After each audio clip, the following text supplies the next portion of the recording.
தேவனுடைய பரிசுத்த நாமத்திற்கு மகிமை உண்டாவதாக. உங்கள் யாவருக்கும் எங்கள் அன்பின் வாழ்த்துக்களையும் ஸ்தோத்திரங்களையும் தெரிவித்துக் கொள்கிறோம். தேவன் இந்த ஜூன் மாதத்தினுடைய 15ஆம் தேதியை காண உதவி செய்தபடினாலே கர்த்தரை நன்றியோடு கூட ஸ்தோத்தரிக்கிறேன். 14 நாட்கள் உங்களையும் என்னையும் ஆச்சரியமாய், அதிசயமாய், அற்புதமாய் நடத்தி வந்த நல்ல தேவனை நன்றியோடு கூட ஸ்தோத்தரிக்கிறேன். கர்த்தர் நல்லவர், அவர் கிருபை நமக்கு ரொம்ப போதுமானது. அப்படி பெரிய கிருபையும் பெரிய இரக்கமும் ஒவ்வொரு நாளும் நம்மை நடத்தி வருகிற அன்பை எண்ணி நம் தேவனுக்கு நன்றி உள்ளவர்களாக இருப்போம். கர்த்தர் நம்மை ஆசீர்வதிப்பாராக. கர்த்தருக்கு ஸ்தோத்திரம். நாட்கள் இவ்வளவு வேகமாய் உருண்டோடுகிறது. எங்கே பார்த்தாலும் விபத்துகள், கப்பல் சேதங்கள், விமான சேதங்கள், ரோட்வேஸ் ஆக்சிடென்ட்ஸ், இப்படியெல்லாம் பார்க்கும்போது தேவன் நம்முடைய பிரயாணங்கள்லாம் கூட இருந்து நம்மை சுகமாய் காத்து ஒவ்வொரு நாளும் நம்மை நடத்துகிற அன்புக்காக நம் தெய்வத்துக்கு நன்றி உள்ளவர்களாக இருப்போம். கர்த்தருடைய நாமத்திற்கு மகிமை உண்டாகட்டும். இந்த நாட்களிலே நீங்களும் நானும் யாத்ராகம புஸ்தகம் 6ஆம் அதிகாரம் 7ஆம் வசனத்தை நாம் தியானித்து கொண்டிருக்கிறோம். உங்களை எனக்கு ஜனங்களாக சேர்த்து கொண்டு உங்களுக்கு தேவனாயிருப்பேன். உங்கள் மேல் எகிப்தியர் சுமத்தின சுமைகளை நீக்கி உங்களை விடுவிக்கிற உங்கள் தேவனாகிய கர்த்தர் நான் என்று அறிந்து கொள்வீர்கள். கர்த்தருடைய நாமத்துக்கு மகிமை உண்டாகட்டும். சேர்த்து கொள்கிற தேவன் என்கிற தலைப்பிலே நாம் கர்த்தருடைய வார்த்தையை தியானித்து கொண்டிருக்கிறோம். கர்த்தருடைய நாமத்துக்கு மகிமை உண்டாகட்டும். நமக்கு ஒரு அருமையான கர்த்தர் இருக்கிறார், ஒரு அருமையான தேவன் இருக்கிறார். அவர் நம்மை புறம்பே தள்ளாத தேவன், அவர் நம்மை சேர்த்து கொள்கிற தேவனாயிருக்கிறார். கர்த்தருடைய நாமத்துக்கு மகிமை உண்டாகட்டும். தாயும் தகப்பனும் என்னை கைவிட்டாலும் கர்த்தரோ என்னை சேர்த்து கொள்வார் என்று பக்தன் தாவீது சொல்லுகிறான். கர்த்தருக்கு ஸ்தோத்திரம். ஏசாயா தீர்க்க தரிசனமாக சொல்லுகிறான், இமைப்பொழுது உன்னை கைவிட்டேன், ஆனாலும் இரக்கமான உருக்கங்களால் உன்னை சேர்த்து கொள்வேன். இயேசு கிறிஸ்து இந்த பூமியிலே ஜீவித்த போது இயேசு சொன்னார், என்னிடத்தில் வருகிற ஒருவனேயும் நான் புறம்பே தள்ளுவதில்லை. கர்த்தருக்கு ஸ்தோத்திரம். ஆம் பிரியமானவர்களே, தன்னிடத்தில் வந்த குஷ்டரோகியை அவர் புறம்பே தள்ளவில்லை. தன்னிடத்தில் வந்த பாவியான ஸ்திரியை அவர் புறம்பே தள்ளவில்லை. தன்னிடத்தில் வந்த ஒருவரையும் அவர் புறம்பே தள்ளாத தேவன். இன்றைக்கும் அந்த தேவன் உங்களையும் என்னையும், நான் உங்களை எனக்கு ஜனமாக சேர்த்து கொண்டு உங்கள் தேவனாயிருப்பேன் என்று நம்மை அழைக்கிறார். பூமியிலே ஜீவித்த இயேசு பாவத்தோடு பாரத்தோடு போராடி கொண்டிருக்கிற மனுஷர்களை பார்த்து, என்னிடத்தில் வாருங்கள், வருத்தப்பட்டு பாரம் சுமக்கிறவர்களே, என்னிடத்தில் வாருங்கள், நான் உங்களுக்கு இளைப்பாறுதல் தருவேன் என்று சொல்லி இயேசு அவர்களை அழைத்தார். கர்த்தருடைய நாமத்திற்கு மகிமை உண்டாகட்டும். தாகத்தோடு இருக்கிறவர்களை வாருங்கள், என்னிடத்தில் வந்து பானம் பண்ணுங்கள் என்று அழைத்தார். பசியோடு இருக்கிறவர்கள் என்னிடத்தில் வருகிறவன் ஒரு காலம் பசி அடைவதில்லை என்று அழைத்தார். வியாதியோடு இருக்கிறவர்களுக்கு கர்த்தர் சுகம் தரும்படி அழைத்தார். அதே தெய்வம் இன்றைக்கும் உங்களையும் என்னையும் தமக்கு சொந்த ஜனமாய் சேர்த்து கொள்வதற்காக அவர் அழைக்கிற தேவனாயிருக்கிறார். கர்த்தருடைய நாமத்திற்கு மகிமை உண்டாகட்டும். அந்த நல்ல தேவனை கொஞ்ச நேரம் கர்த்தரை ஸ்தோத்திரம் பண்ணலாமா? ஒருவேளை இந்த காலை வேளையிலே என்னை கர்த்தர் கைவிட்டாரோ, என்னை கர்த்தர் புறம்பாக்கினாரோ என்று கலக்கத்தோடு வியாகுலத்தோடு இருக்கிற அருமையான மகனே, மகளே, உன்னையும் என்னையும் சேர்த்து கொள்கிற கர்த்தர் இன்றைக்கு உன்னையும் அழைக்கிறார். பாரத்தோடு ஏன் இந்த பூமியிலே உன் நாட்களை கழிக்க வேண்டும் என்று சொல்லி கர்த்தர் அழைக்கிறார். கர்த்தருடைய நாமத்திற்கு மகிமை உண்டாகட்டும். தேவனுடைய நாமத்திற்கு மகிமை உண்டாவதாக. கர்த்தருடைய அழைப்பை ஏற்று அவருடைய செட்டின் கீழே ஓடி வருவோமாக, அவருடைய இரக்கத்தின் கீழே ஓடி வருவோமாக, தயவின் கீழே ஓடி வருவோமாக. கர்த்தருடைய நாமத்திற்கு மகிமை உண்டாவதாக. ஆம் பிரியமானவர்களே, நாம் கடந்த நாட்களிலே எவ்விதமாய் கர்த்தர் நம்மை தம்மிடத்திலே சேர்த்து கொள்கிறார் என்பதை குறித்து நாம் தியானித்தோம். நாம் கர்த்தருக்கு ஸ்தோத்திரம். கழுகை போல செட்டின் கீழ் உங்களை சேர்த்து கொண்டதை அறியீர்களா என்று கர்த்தர் கேட்டார். யாத்ராகம புஸ்தகம் 19ஆம் அதிகாரம் 4வது வசனத்திலே அவ்விதமாய் கடந்த வாரம் நாம் தியானித்தோம். கர்த்தருக்கு ஸ்தோத்திரம். கழுகு தன் கூட்டை கலைத்து குஞ்சுகள் மேல் அசைவாடி, கர்த்தருக்கு ஸ்தோத்திரம், ஒருவராய் கர்த்தர் சுமந்து வந்தாராம். கர்த்தருக்கு ஸ்தோத்திரம். நான் எகிப்தியருக்கு செய்ததையும், நான் உங்களை கழுகுகளுடைய சட்டைகள் மேல் சுமந்து உங்களை என் அண்டையிலே சேர்த்து கொண்டதையும் நீங்கள் கண்டிருக்கிறீர்கள். கழுகை போல கர்த்தர் ஸ்தோத்திர கூட்டை கலைத்து முள்ளுகள் குத்தினாலும் கைவிடப்பட்டது போல தோன்றினாலும் நம்மை அவரை போல மாற்ற கர்த்தர் நம்மை சேர்த்து கொண்டார். கழுகை போல சிறகிலே சுமந்தார், அசைவாடினார், பாதுகாத்தார். எல்லாம் குறித்து தியானித்தோம். அதோடு மாத்திரமல்ல, ஒரு மெய்ப்பனை போல நம்மை நடத்துகிற சேர்த்து கொள்கிற கர்த்தர். ஏசாயா தீர்க்கதரிசி தன்னுடைய 40ஆம் அதிகாரத்திலே விதமாய் சொல்லுகிறார், ஒரு மெய்ப்பனை போல மந்தையை மேய்ப்பார். கர்த்தருக்கு ஸ்தோத்திரம். அவர் புயத்தினால் ஆடுகளை சேர்த்து புயத்தினால் சேர்க்கிறவர்.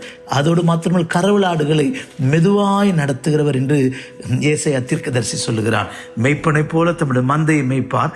ஆட்டுக்குட்டிகளை தமது புயத்தினால் சேர்த்து தமது மடியில சுமந்து கரவலாடுகளை மெதுவாய் நடத்துவார். கர்த்தருக்கு ஸ்தோத்திரம். இங்கே மந்தை மேய்க்கிற ஒரு மெய்ப்பனை போல அவர் நல்ல மெய்ப்பன், பெரிய மெய்ப்பன், பிரதான மெய்ப்பன் என்று கடந்த வாரத்தில் தியானித்தோம். பிரியமானவர்களே, இரவும் பகலும் தூங்காமலும் உறங்காமலும் கண்விழித்து நம்மை காக்கிற தேவன். சிங்கமோ கரடியோ நம்மை பீறி போடாதபடிக்கு, ஓநாய்களோ நம்மை பட்சித்து போடாதபடிக்கு நம்மை காக்கிற ஒரு நல்ல மெய்ப்பன், தம்மண்டையிலே சேர்த்து கொள்கிற நல்ல மெய்ப்பன். சில நேரங்களிலே தன்னுடைய கையில் இருக்கிற கோலினாலும் தடினாலும் நம்மை சிற்றித்து நம்மை காக்கிற தேவன். கர்த்தருடைய நாமத்திற்கு மகிமை உண்டாகட்டும். இப்படி ஒரு நல்ல மெய்ப்பனாக, ஒரு கழுகை போல சுமக்கிறவராக உங்களுக்கு எனக்கும் இருக்கிற கர்த்தரை நன்றியோடு ஸ்தோத்திரம் பண்ணுவோமே, நன்றியோடு துதிப்போமே, நன்றியோடு ஆராதிப்போமே. கர்த்தருக்கு ஸ்தோத்திரம். இந்த வாரத்திலே கர்த்தர் நம்மை இன்னும் கொஞ்சம் வித்தியாசமாய் நம்மை நடத்த அவர் ஆசிக்கிறார். கர்த்தருக்கு ஸ்தோத்திரம். எப்படி ஆசிக்கிறார் என்று சொன்னால், லூக்கா சுவிசேஷம் 13ஆம் அதிகாரத்திலே நாம் படிக்கும்போது, லூக்கா 13ஆம் அதிகாரத்திலே 34வது வசனத்தை நாம் படிக்கும்போதும், மத்தேயு சுவிசேஷம் 23:37 வாசிக்கும் போதும், இங்கே எருசலேமின் ஜனங்களை பார்த்து, இயேசு இந்த பூமியில ஜீவித்த நாட்களிலே எருசலேமின் ஜனங்களை பார்த்து எவ்விதமாய் அவர் கூவி அழைத்தார் என்பதை குறித்து நமக்கு இங்கே வாசிக்க முடியும். கர்த்தருடைய நாமத்திற்கு மகிமை உண்டாகட்டும். எருசலேமே எருசலேமே, லூக் காஸ்பல் சாப்டர் 13 verse 34. எருசலேமே எருசலேமே, தீர்க்கதரிசிகளை கொலை செய்து உன்னத்தில் அனுப்பப்பட்டவர்களை கல்லெறிகிறவளே, கோழி தன் குஞ்சுகளை தன் சிறகின் கீழே கூட்டி சேர்த்து கொள்ளுவண்ணமாக நான் எத்தனையோ தரமோ உன் பிள்ளைகளை கூட்டி சேர்த்து கொள்ள மனதாயிருந்தேன், உங்களுக்கோ மனதில்லை. கர்த்தருக்கு ஸ்தோத்திரம். இங்கே இன்றைக்கு 3வது ஒரு விதமாய் நம்மை கூட்டி சேர்க்கிற கர்த்தர்.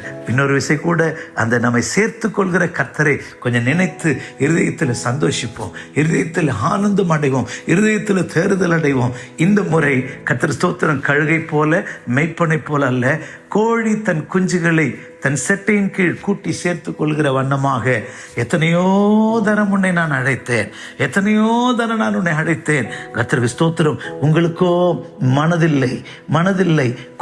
தேவன் மனதா இருக்கிறார், ஆனால் கேட்கிற ஜனங்களுக்கோ மனதில்லாமல் போயிருக்கிறார்கள். கர்த்தருக்கு ஸ்தோத்திரம். ஒரு புஸ்தகத்தில் இவ்விதமாய் வாசித்தேன். ஒரு கோழி, தாய்க்கோழி தன் பிள்ளைகளை 4 காரியத்துக்காக அழைக்குமா. கர்த்தருடைய நாமத்திற்கு மகிமை உண்டாகட்டும். 4 காரியத்துக்காக அழைக்குமாம். கர்த்தருக்கு ஸ்தோத்திரம். தாய்க்கோழி அதை சுற்றிலுமாய் தன் குஞ்சுகள் அப்படியே சுற்றி வந்துக்கிட்டே இருக்கும், முன்னும் பின்னும் சுற்றிலுமாய் வலதுபுறம் இடதுபுறம் வந்துட்டே இருக்கும். இந்த தாய்க்கோழிக்கு ஒரு நல்ல இறை கிடைச்சிட்டுனா, ஒரு நல்ல ஆகாரம் கிடைச்சிட்டுனா ஒரு விதமான சத்தம் போட்டு கூப்பிடுமா. கர்த்தருக்கு ஸ்தோத்திரம். உடனே தூரமாய் கொஞ்சம் 1 அடி 2 அடி தூரத்துக்குள்ள இருக்கிற அந்த குஞ்சுகள் தாய்கிட்ட ஓடி வந்து அந்த இறையை கொத்தி சாப்பிடுமா. கர்த்தருக்கு ஸ்தோத்திரம். கோழி தன் குஞ்சுகளை கூட்டி சேர்க்கும் வண்ணமாக உங்களை கூட்டி சேர்த்து கொள்ள மனதாயிருந்தேன், உனக்கு ஒரு நல்ல ஆகாரம் கொடுக்க, தன்னிடத்தில் கிடைத்ததை நன்மையானவைகளை கொடுக்க.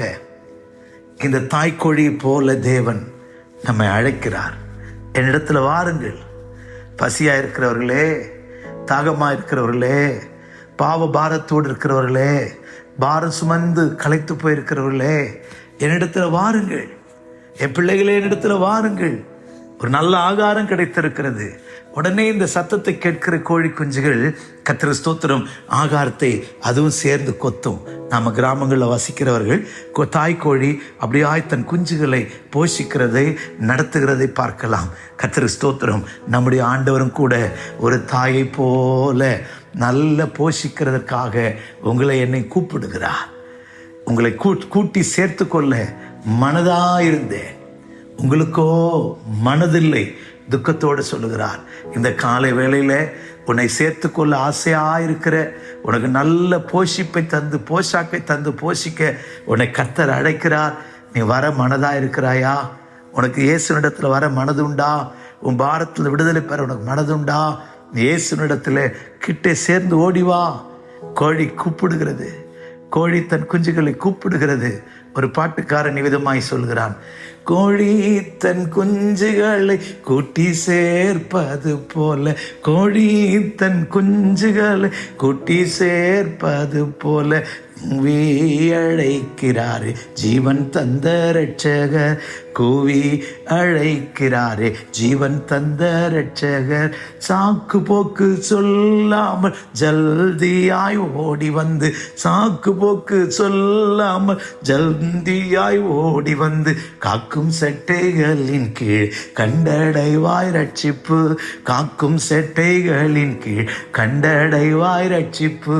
கர்த்தருக்கு ஸ்தோத்திரம். பாட்டுக்காரன் கூட அழகாய் சொல்கிறார், ஓ உன்னை அழைக்கிறார், அழைக்கிறார். நல்ல ஆகாரத்தை வைத்துக்கொண்டு இந்த கோழி தன் குஞ்சுகளை கூப்பிடுமா. இரண்டாவது, இந்த கோழிக்கு குஞ்சுகளுக்கு ஆபத்து வரும்போது, தன்னை சுற்றிலும் தான் இந்த கோழி குஞ்சுகள் மேய்ந்து கொண்டிருக்கும்.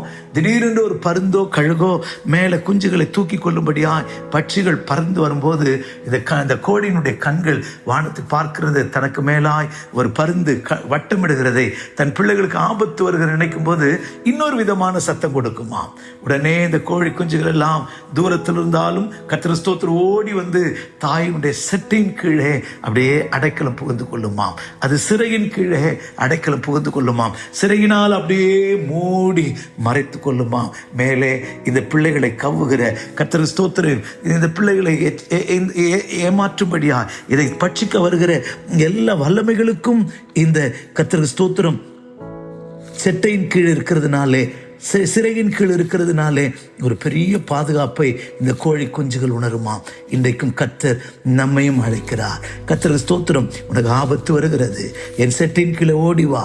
கர்த்தருடைய நாமத்திற்கு மகிமையுண்டாகட்டும். இதைதான் ஓசியா 8ஆம் அதிகாரம் 1ஆம் வசனத்திலே, உன் வாயிலே காலத்தை வை, அவர்களின் உடன்படிக்கை மீறி என் நியாயப்பிரமாணத்துக்கு விரோதமாக துரோகம் பண்ணினபடினால் கர்த்தருடைய வீட்டின் மேல் சத்துரு கழுகை போல பறந்து வருகிறான். கர்த்தர் ஸ்தோத்திரம், உன்னை பட்சிக்க, உன்னை மரணத்துக்கு நேராய் கொண்டு போக இந்த சத்துரு மேலே பறந்து வருகிறான். உன்னுடைய துரோகத்தை நிமித்தமாய் சத்துரு மேலே பறந்து வருகிறான். கர்த்தரோ கோழியை போல உன்னை கூப்பிடுகிறார். நீ வருவாயா? ஒரு அபாலாக்கத்து நாயினியா, உனக்கு ஆபத்து வருகிறது. அவருடைய செட்டை நிழலிலே உனக்கு சுகம் இருக்கிறது. அவருடைய சிறையின் கீழே கர்த்தருக்கு ஸ்தோத்திரம் உனக்கு ஆரோக்கியம் இருக்கிறது. மல்கியா 4:2 சொல்லுகிறது, அவருடைய செட்டையின் கீழ் ஆரோக்கியம் உண்டு.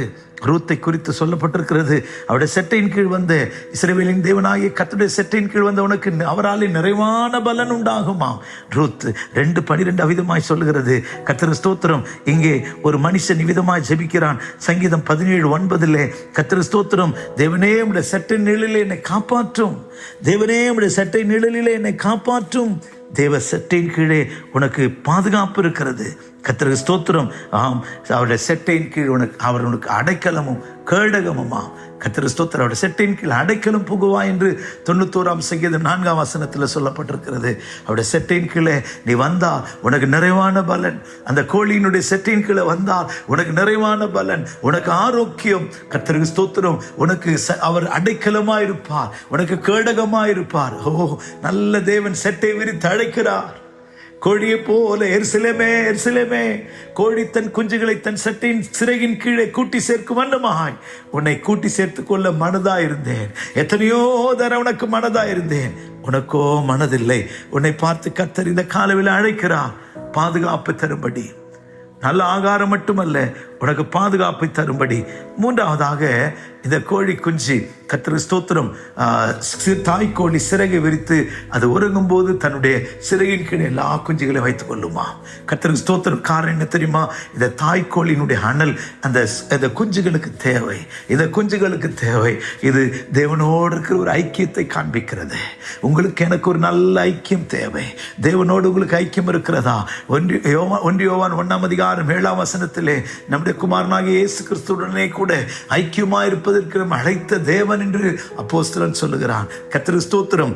பிரியமானவர்களே, 1 கொரிந்தியர் 1:7 நாம் படிக்கும்போது குமாரனோடு கூட ஐக்கியமாக இருக்கிறதற்கு அழைத்த கர்த்தர். யோவான் சுவிசேஷத்தில் படிக்கும் 1 யோவான் 1:3 படிக்கும்போது நம்முடைய கர்த்தராகி எங்களுடைய ஐக்கியம் கிறிஸ்துவுடனே கூட இருக்கிறது என்று அப்போஸ்தலன் சொல்லுகிறார். நம்முடைய ஐக்கியம் கிறிஸ்துவோடு உண்டா? இயேசுவோடு உண்டா? பரிசுத்தவான்களோடு உண்டா? அவருடைய சட்டையின் கீழே நமக்கு ஐக்கியம் இருக்கிறதா? அங்கே நமக்கு ஒரு பெரிய பாதுகாப்பை தேவன் வைத்திருக்கிறார். கர்த்தருடைய நாமத்திற்கு மகிமை உண்டாகட்டும். எல்லாவற்றுக்கும் மேலாக 4வதாக, இந்த கோழிக்கு சந்தோஷம் தேவைப்படும் போது, ஆனந்தம் தேவைப்படும் போது அது ஒரு விதமான சத்தத்தை கூப்பிட்டு இந்த கோழிகளை கூப்பிடுமா.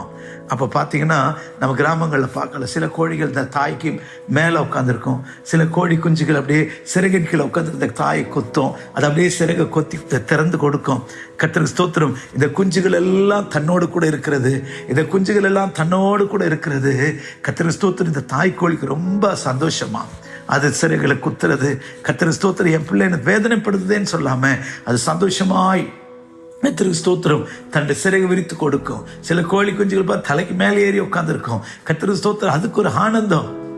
பிதாவோடு கூட ஐக்கியமா இருப்பது, குமாரனோடு. இயேசுவுக்கு ஒரே ஒரு சந்தோஷம், பிதாவோடு பேசிக்கொண்டே இருப்பது.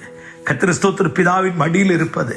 கர்த்தருக்கு ஸ்தோத்திரம். இது போல நமக்கு ஒரு சந்தோஷம் என்னவென்றால் இயேசுவோடு கூட இருக்கிறது. அதே போல ஒரு பெரிய பாக்கியம் இந்த உலகத்தில் இல்லை. அதனால தான் பாட்டுக்காரன் சொல்லுகிறான், இயேசுவோடு சேர்ந்திருப்பது எத்திர மோதமே, இயேசுவே நான் ஜீவிக்குன்னது எத்திர பாக்கியமே. இயேசுவோடு கூட இருக்கிறது எவ்வளவு பெரிய பாக்கியம், எவ்வளவு பெரிய ஆசை, எவ்வளவு பெரிய நன்மை. ஆனால் எனக்கு ஒரு வருத்தமான வார்த்தை என்னவென்றால், உங்களை எத்தனையோ தரம் கூட்டி சேர்க்க மனதாயிருந்தேன், எத்தனையோ தரம் உங்களை கூட்டி சேர்க்க மனதாயிருந்தேன். கர்த்தர் நம்மை கோழியை போல, தாய் கோழியை போல கூட்டி சேர்க்க மனதா இருந்தார். ஆனால் உங்களுக்கோ மனதில்லை, உங்களுக்கோ மனதில்லை என்று படிக்கிறோம். வேதத்தில் மனதில்லாமல் போன சிலரை குறித்து வேதத்தில் படிக்கலாம். முதலாவதாக ரோமர் நிருபம் 1 இங்கே அப்போஸ்தலன் ரோம சபையாரை குறித்து இவ்விதமாய் சொல்லுகிறார். என்ன சொல்லுகிறார்?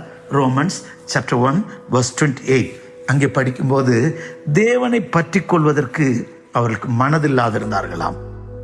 தேவனை அறியும் அறிவை பற்றி கொண்டிருக்க அவர்களுக்கு மனதில்லாதிருந்தது. எதையோ செய்கிறாங்க, தெய்வத்தை பற்றி கொள்ள, தேவனை அறிகிற அறிவை பற்றி கொள்ள. கர்த்தர் ஸ்தோத்திரம். கர்த்தரை நம்முடைய குமாரனும் இரட்சகரும் இருக்கிற இயேசு கிறிஸ்துவை அறிவதே நித்திய ஜீவன். கர்த்தர் ஸ்தோத்திரம். தேவனை அறிவதே நித்திய ஜீவன். 2வது வேதம் சொல்லுகிறது, அவரை அறிகிற அறிவினாலே பேதுரு அப்போஸ்தலன் சொல்லுகிறான், உலகத்தின் இச்சைகளுக்கு தப்பலாமா, கேட்டுக்கு தப்பலாமா, இந்த பொல்லாத உலகத்தில் எல்லா வல்லமைகளுக்கும் விலகி ஜீவிப்பதற்கு கர்த்தருக்கு ஸ்தோத்திரம் அறிகிற அறிவு அவசியம். ஆனால் இங்கே எதெல்லாமோ அறிகிறாங்க, கர்த்தரை அறிகிற அறிவை அவர்களுக்கு பற்றி கொள்ள மனதில்லை என்று படிக்கிறோம். இன்னும் யோவான் சுவிசேஷத்திலே இயேசு கிறிஸ்து சொல்லும்போது, இயேசு கிறிஸ்து யோவான் சுவிசேஷம் 5 ஆண்டவர் துக்கத்தோடு சொல்லுகிறார். 39-40 வசனங்களை படிக்கும்போது கர்த்தருக்கு ஸ்தோத்திரம். யோவான் சுவிசேஷம் 5 39-40 வசனங்கள். வேத வாக்கியங்கள் ஆராய்ந்து பாருங்கள். அவைகளால் உங்களுக்கு நித்திய ஜீவன் உண்டு என்று எண்ணுகிறீர்களே, என்னை குறித்து சாட்சி கொடுக்கிறவைகளும் அவைகளே. அப்படி இருந்தும் உங்களுக்குள்ளே ஜீவன் உண்டாகும்படி என்னிடத்தில் வர உங்களுக்கு மனதில்லை. இயேசுவினிடத்தில் வர நித்திய ஜீவனை பெற்றுக்கொள்ள மனதில்லையா? எப்படி இஸ்ரவேல் ஜனங்களை கோழி தன் குஞ்சுகளை கூட்டி சேர்க்கிற வண்ணமாய் நான் கூட்டி சேர்க்க மனதாயிருந்தேன், அவர்களுக்கோ இயேசுடைய நிழலின் கீழ் செட்டையின் கீழ் வர மனதில்லாமல் போனது போல இங்கே ஒரு கூட்ட ஜனங்கள், யூதர்களை குறித்து ஆண்டவர் துக்கப்படுகிறார். வேத வாக்கியங்களை ஆராய்ந்து பாருங்கள், அவைகளாலே உங்களுக்கு நித்திய ஜீவன் உண்டு. என்னை குறித்து சாட்சி கொடுக்கிறவைகளும் அவைகளே. ஆனால் உங்களுக்கோ ஜீவன் உண்டாகும்படி, மரணம் உண்டாக அல்ல, ஜீவன் உண்டாகும்படி என்னிடத்தில் வருவதற்கு உங்களுக்கு மனதில்லையே. துக்கத்தோடு கூப்பிடுகிறார். இன்றைக்கு உங்களுக்கு இயேசுனிடத்தில் வர, ஜீவனை பெற்றுக்கொள்ள, உலகத்தின் இச்சைகளுக்கு தப்பித்து கொள்ள, செட்டையின் கீழே வர மனதுண்டா? 3வதாக யோவான் சுவிசேஷம் 8 நாம் படிக்கும்போது இன்னொரு காரியத்திலே அவர்களுக்கு மனதில்லை என்று படிக்கிறோம். John the gospel chapter 8 verse 43 அங்கே படிக்கும்போது, கர்த்தருக்கு ஸ்தோத்திரம், என் வசனத்தை நீங்கள் ஏன் அறியாமல் இருக்கிறீர்கள், என் உபதேசத்தை கேட்க மனதில்லாதிருக்கிறதுனால் அல்லவா. கர்த்தர் துக்கத்தோடு சொல்கிறார், வசனத்தை கேட்க மனதில்லையே, என் உபதேசத்தை கேட்க உங்களுக்கு என்ன இல்லை, மனதில்லை. உபதேசத்தை கேட்கல. இன்னைக்கு இந்த உலகத்துல உபதேசத்தை கேட்க மறுக்கிற ஒரு கூட்டத்தார் உண்டு. கர்த்தர் ஸ்தோத்திரம், பாடுகளின் ஜீவியம் உபதேசம், ஞானஸ்தான ஒரு உபதேசம், பரிசுத்தத்தோடு திருவிருந்து ஆசரிப்பது ஒரு உபதேசம். ஆனா இன்னைக்கு அதெல்லாம் இல்லை. பரிசுத்தத்தை குறித்தே ஒரு உபதேசத்தை ஏற்க ஜனங்கள் மறுக்கிறாங்க. எப்ப பார்த்தாலும் பாடு பாடு பாடு பாடு, கல்வாரில் ஏசு பாடெல்லாம் பண்ணி முடிச்சிட்டாரு, இன்னும் பாடா. அநேக உபத்திரவங்கள் வழியாய்தான் தேவனுடைய ராஜ்யத்தில் பிரவேசிக்கணும். பாடுகளை குறித்து எனக்கு இல்லை, ஜாலியா இருக்கணும். உபதேசம் எல்லாம் தாறுமாறாய் போயிட்டு, இந்த உபதேசம் எல்லாம் வீதியில போயிட்டு, அநேகருக்கு உபதேசத்தை கேட்க மனசு இல்லை, சிலுவை பற்றி உபதேசத்தை கேட்க மனசு இல்லை, உலக ஆடம்பரங்களை வெறுக்க மனசு இல்லை, லாவிஷா வாழ்றதுதான் உபதேசம். இன்னைக்கு ஏசு துக்கத்தோடு சொல்லுகிறார், என் உபதேசத்தை கேட்க உங்களுக்கு மனதில்லையே, என் உபதேசத்தை கேட்க உங்களுக்கு மனதில்லையே, என் வசனத்தை நீங்கள் அறியாமல் இருக்கிறது என்ன காரணம், உபதேசத்தை கேட்கல. அதனாலதான் கர்த்தருடைய நாமத்திற்கு மகிமை உண்டாகட்டும். இன்னொரு காரியம் சொல்லுகிறார், கர்த்தர் ஸ்தோத்திரம். இன்னொரு காரியம் சொல்லும் போது கர்த்தர் ஸ்தோத்திரம், இப்படி நிறைய காரியத்தை நம்ம படிச்சுட்டே போகலாம். மத்தேயு சுவிசேஷம் 22 அதிகாரம் 3வது வசனத்திலே நாம் படிக்கும்போது, 2ஆம் வசனம் 3வது வசனத்திலே, அங்கே பரலோக ராஜ்யம் ராஜா தன் குமாரனுக்கு கல்யாணம் செய்வித்த அதற்கு ஒப்பா இருக்கிறதா. கர்த்தர் ஸ்தோத்திரம், அவர்கள் அநேகரை போய் இந்த கல்யாணத்துக்கு வரும்படி அழைத்தார். Matthew 22 verse 2 and 3. பரலோக ராஜ்யம் தன் குமாரனுக்கு கல்யாணம் செய்த ஒரு ராஜாவுக்கு ஒப்பா இருந்தது. அழைக்கப்பட்டவர்களை கல்யாணத்துக்கு வரும்படி அவன் தன் ஊழியக்காரரை அனுப்பினான், அவர்களோ வர மனதில்லாதிருந்தார்கள். இது பரலோக ராஜ்யத்தை குறித்து ஒரு உவமையாய் பேசுகிறார். பரலோக ராஜ்யம் ஒரு ராஜா தன் குமாரனுக்கு கல்யாணம் செய்வித்த கல்யாணத்துக்கு ஒப்பா இருந்தது. இந்த கல்யாணத்துக்கு வரும்படி அநேகர் அழைக்கிறார், கல்யாணத்துக்கு வர விரும்பல. இது கல்யாணம் மட்டுமல்ல, இது பரலோகத்துக்கு போகிற ஒரு ஒப்பனையான சம்பவமா இருக்கிறது. இன்னைக்கு அநேகருக்கு பரலோகத்துக்கு வர மனசு இல்லை, அநேகர் சாக்கு போக்கு சொல்றாங்க. கர்த்தருக்கு ஸ்தோத்திரம், வர மனதில்லாது இருக்கிறார்கள். கர்த்தருக்கு ஸ்தோத்திரம், அழைக்கப்பட்டவர்களுடன் வயலுக்கு போகணும்னு சொல்றான். ஒருவன் வயலுக்கும், ஒருவன் தன் வியாபாரத்துக்கும், மற்ற அநேக ஊழியக்காரர் கர்த்தருக்கு ஸ்தோத்திரம் போகணும், எங்களுக்கு முக்கியமான வேலை இருக்குது, வர முடியாது என்று சொல்லுகிறார். கர்த்தருடைய நாமத்திற்கு மகிமை உண்டாகட்டும். ஆம் பிரியமானவர்களே, பலர் பல காரணங்களை சொல்லி அவர்கள் வெளியே போய்கிட்டு இருக்கிறாங்க. கர்த்தருக்கு ஸ்தோத்திரம். இன்றைக்கு உன்னுடைய மனநிலைமை என்ன? பரலோக ராஜ்யம் கல்யாணத்துக்கு வர ஆயத்தமா? தேவனுடைய ராஜ்யத்துக்குள்ளே பிரவேசிக்க உனக்கு ஆயத்தமா? கர்த்தருடைய நாமத்துக்கு மகிமை உண்டாகட்டும். கொழுத்த ஜந்துக்கள் அடிக்கப்பட்டிருக்கிறது. கர்த்தருக்கு ஸ்தோத்திரம். உன்னுடைய சாக்கு போக்குகள் எல்லாம் செல்லாது. கர்த்தருடைய வருகை சமீபம். பரலோகத்துக்கு உன்னை அழைக்கிறார். நீ வருவாயா? கர்த்தருடைய நாமத்துக்கு மகிமை உண்டாகட்டும். இன்னும் நிறைய படிச்சுட்டே போகலாம். கர்த்தருக்கு ஸ்தோத்திரம். லேவியராகம புஸ்தகம் 26ஆம் அதிகாரம் 21ஆம் வசனத்திலேயும், யாத்திராகம் 16:28 இங்கே இஸ்ரவேல் தேவன் கேட்கிறார், எந்த மட்டுமாய் என் கட்டளைக்கு செவி கொடாமல் இருப்பீர்கள், எந்த மட்டுமாய் என் கட்டளை கைக்கொள்ள மனதில்லாமல் இருப்பீர்கள். கர்த்தருடைய கட்டளைகளை கைக்கொள்ள, கர்த்தருடைய வார்த்தைக்கு செவி கொடுக்க மனதில்லாத ஒரு கூட்டம். இன்னும் பார்வோனை பார்த்து ஆண்டவர் சொல்லுகிறார். யாத்திராகம் 10ஆம் அதிகாரம் 3ஆம் வசனத்திலேயும் 7வது வசனத்திலேயும் படிக்கும்போது, பார்வோனை பார்த்து, பார்வோனே, உன்னை தாழ்த்த மனதில்லாமல் இருக்கிறது என்ன?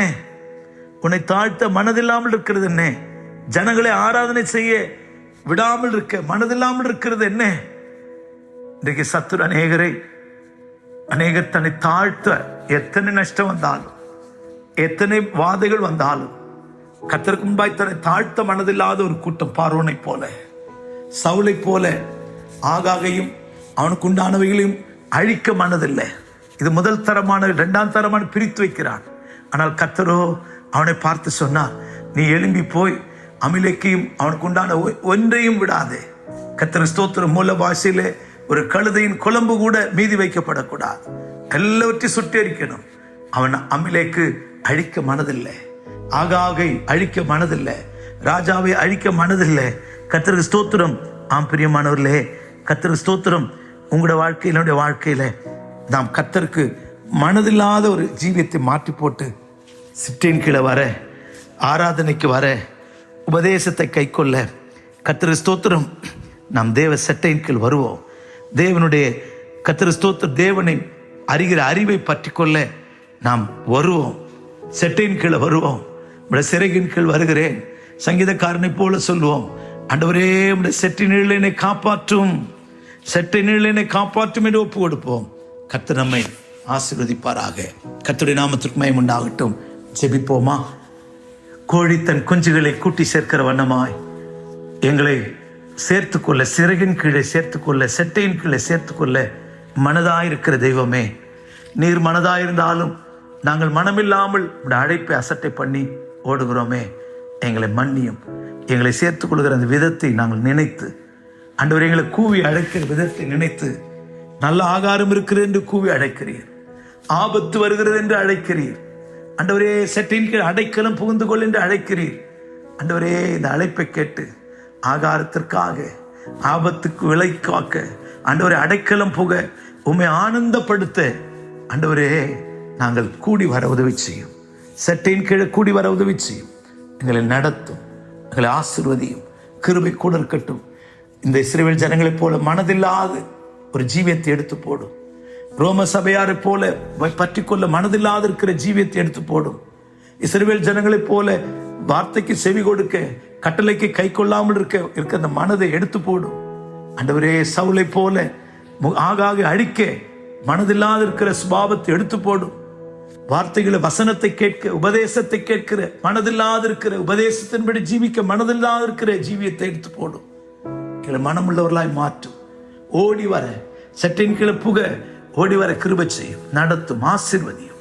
இயேசுவின் நாமத்தில் பிதாவே, ஆமென், ஆமென். Praise the Lord. God bless you.